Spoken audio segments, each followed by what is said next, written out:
Hi guys! So ayan, hinihintay ko na lang yung aking reliever. Parating na siya, ilang minuto na lang. And yes, first time ko na magdi-day off since nung, di ba nagkaroon ng digmaan ng Iran at Israel. So nag-ceasefire na sila last Wednesday ba yun? So first time ko na magdi-day off after nung ceasefire. So samahan niyo ako guys and tingnan natin kung kumusta ang Haifa. Ayan, so andyan na yung reliever ko guys. Maglalakad na ako. Super ang init. Super summer na kasi dito sa Israel. And ayan, maglalakad ako papunta dyan sa may bus station around, hindi ko alam, mga 10 to 15 minutes. Siguro pag bibilisan 10 or 12 minutes ganyan. So guys, samahan nyo ako. So ito yung sitwasyon. Back to normal lahat since nung natapos yung war. Ayan guys, so malapit na ako dito sa may Takana Station kung saan ako maghihintay ng bus.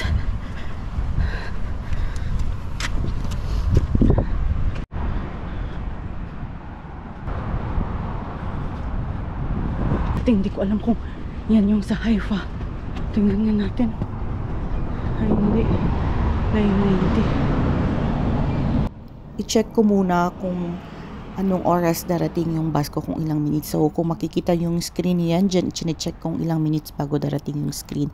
So mga 5 to 8 minutes pa bago darating yung bus. So magtambay muna tayo dito sa may upuan kasi mainit sa may initan. So yan, nandito na yung bus. And yung ginagawa ko pala guys is tinatap ko yung RAVCAV. RAVCAV yung tawag ng card dito para sa mga autobus. So, yan.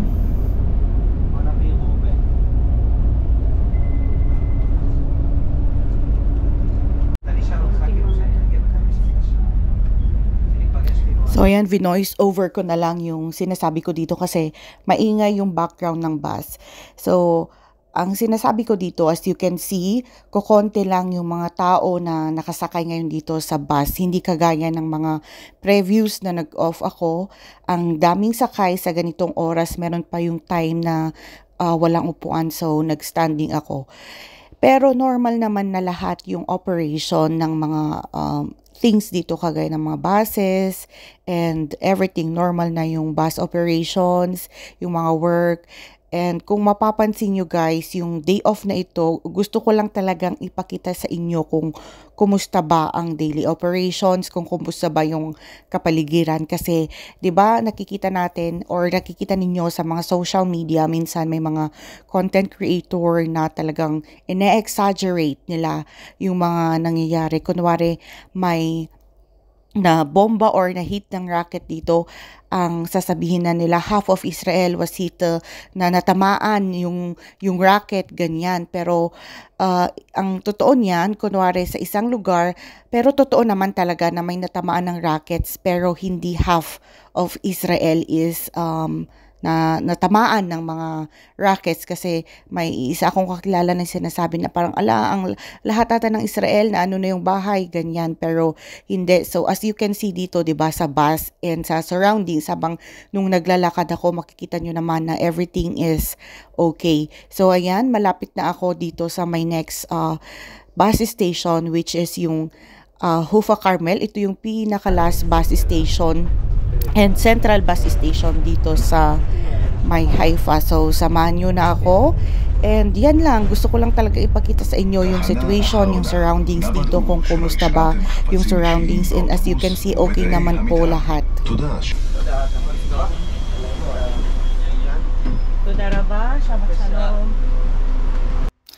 So there you go, nakababa na tayo dito sa may Hufa Carmel, dito sa may Takana.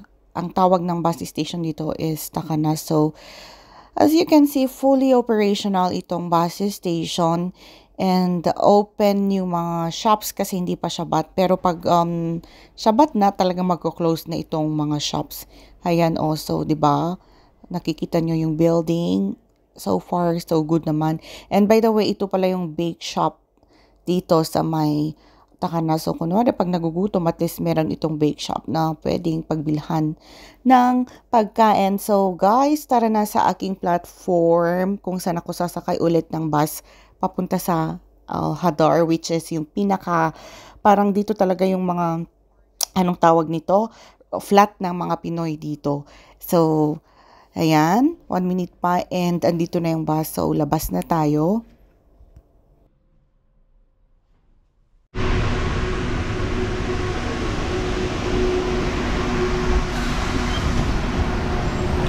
Hello? Ayan o, wala ulit mga tao. Ayan, pero may kasama kong sumakay. Dalawa lang yung kasama kong sumakay. Pero for sure, baka mai-pick up kami dyan later. Kasi mga 45 minutes biyahe or 40 minutes. See you there, guys. So, ito na po si Haifa. Nandito na tayo sa Haifa. And tingnan nyo yung kapaligiran.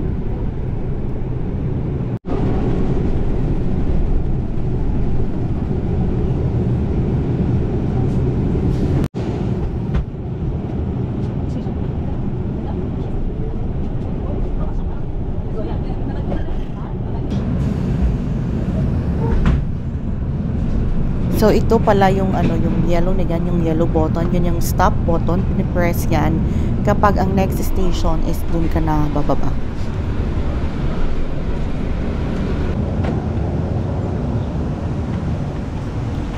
And, ayan yung flat namin.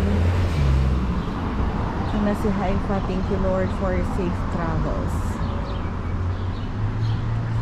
Ayan, guys, so ayan, tataas na ako dito sa may flat namin.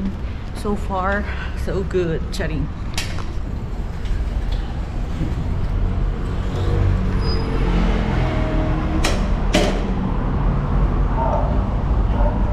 Samahan niyo ako, guys. Iiwan ko lang itong mga gamit ko. Iwan ko lang itong mga gamit ko. Saka lalabas ulit bibili ng food dyan sa may Pinoy store.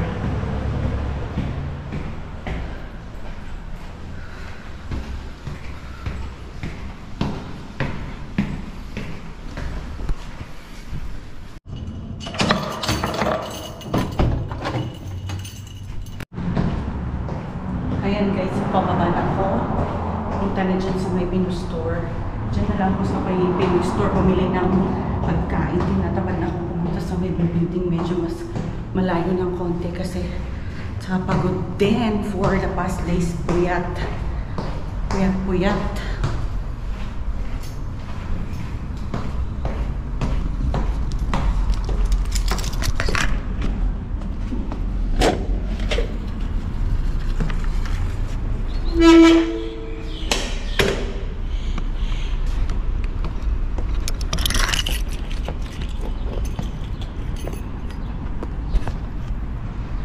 And so dyan lang tayo sa may Pinoy store para mas malapit. Ang Pinoy store na pupuntahan ko is yung Pinoy store ni Ate Sara. So around 2 to 3 minutes. Malapit lang dito sa may flat namin. So ayan, guys, malapit na ako dito sa my Pinoy store. Next time gawan ko ng proper tour kung paano yung mga Pinoy store dito sa may Haifa, Israel.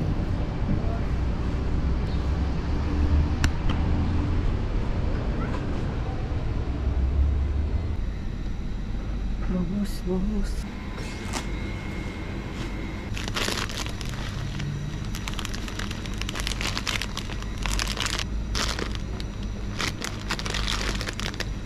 Ayan, guys, so andito na ako sa flat. Kagagaling ko lang dyan sa may Pinoy store. Nakabili na ako ng mga bibilhin ko para hindi na ako lumabas kasi gusto kong mag-rest kasi napagod ako for the past days nung war na ito. And si Lola din kasi palagi siyang umiihi sa gabi and siguro na-stress siya. Na-stress, isang factor niya is na-stress siya kaya parang every 2 hours bumabangon siyang iihi, ganyan. So wala talagang tulog and sa kapag kunwari nag-red alert sa amin, i-ano ko si Lola sa wheelchair, itutulak ko siya papunta sa may shelter and yung sa shelter pa slant or pa slope pa man din yung entrance niya at saka may isang step. So, naipon lahat ng pagod. And so far, guys, as you can see naman dito sa may Haifa, di ba kasi isa sa mga target talaga nila is dito sa Haifa and Tel Aviv. Pero as you can see, so far, okay naman dito sa Haifa. Kasi minsan may mga content creator na nag-exaggerate. For example, na kunwari sabi lang natin na kunwari sa Block 1, doon lang natamaan ang sasabihin nila sa content nila, Block 1, 2, 3, 4, 5, parang buong Haifa na ganyan. So, as a content creator, as much as possible, we have to be responsible also sa mga pinupost natin. And kung hindi ko na alam kung nakikita nyo dyan na pinagpapawisan talaga ako ng bongga kasi ang init na talaga dito sa Israel kasi summer na siya, guys. And yan, ganyan yung day off ko. And mamaya mamaya pupunta si ate dito. Buti na lang available si ate na magmasahe, si ate Janet, kasi kailangan din natin, guys, lalo na pag nag-off tayo, kailangan din nating mag-relax and mag-rest. Kasi syempre pagkatapos ng day off, babalik na naman tayo sa ating work. And of course, mapapasabak na naman tayo sa ating work. And thank you so much, guys, sa panunood. Sa mga hindi pa nakaka-subscribe dyan, please do continue. Sa mga hindi pa nakaka-subscribe dyan, please click yung subscribe button and share mo na din para saka i-click mo na din yung bell para updated ka every time I upload a video. Parang hindi ko na alam yung sinasabi ko, talagang medyo ano na kasi you know, sobra tagaktak yung pawis. Hindi ko inon yung electric fan kasi baka maingay sa audio. Thank you so much, guys. There you go.